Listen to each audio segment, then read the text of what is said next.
গ্রীষ্মকালে এমন কিছু আমল আছে যেগুলো করলে অনেক বেশি নেকি পাওয়া যায় এবং এই আমলগুলো করলে আল্লাহ অনেক বড় বড় গুনাহকে মাফ করে দেন। প্রথম আমলটি হলো তৃষ্ণার্তকে পানি পান করানো।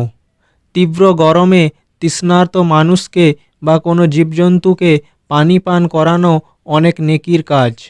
বনি ইসরায়েলের একজন জিনাকারী মহিলা এক তৃষ্ণার্ত কুকুরকে পানি পান করিয়েছিল।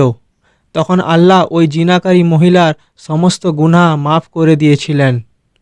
দ্বিতীয় আমলটি হলো নফল রোজা রাখা। যেহেতু গ্রীষ্মকালে রোজা রাখা বেশি কষ্টের, তাই গ্রীষ্মকালে রোজা রাখার জন্য নেকিও বেশি।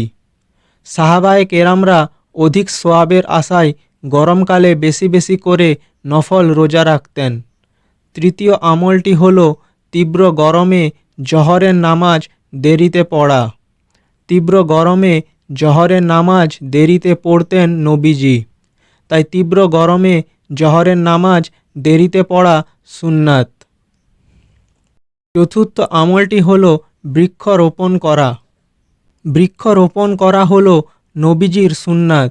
নবীজি বলেছেন, যদি কোনো মুসলিম বৃক্ষরোপণ করে কিংবা কোনো ফসল উৎপাদন করে আর তা থেকে যদি কোনো পাখি, মানুষ বা কোনো চতুষ্পদ প্রাণী কিছু খায়, তাহলে ওই ব্যক্তি নেকি অর্জন করে।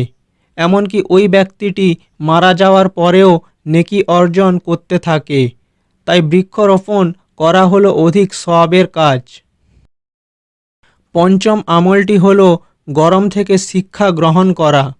দুনিয়ার এই সামান্যতম গরম আমরা সহ্য করতে পারি না, অথচ জাহান্নামের আগুনের তাপমাত্রা দুনিয়ার এই গরমের থেকে অনেক গুণ বেশি।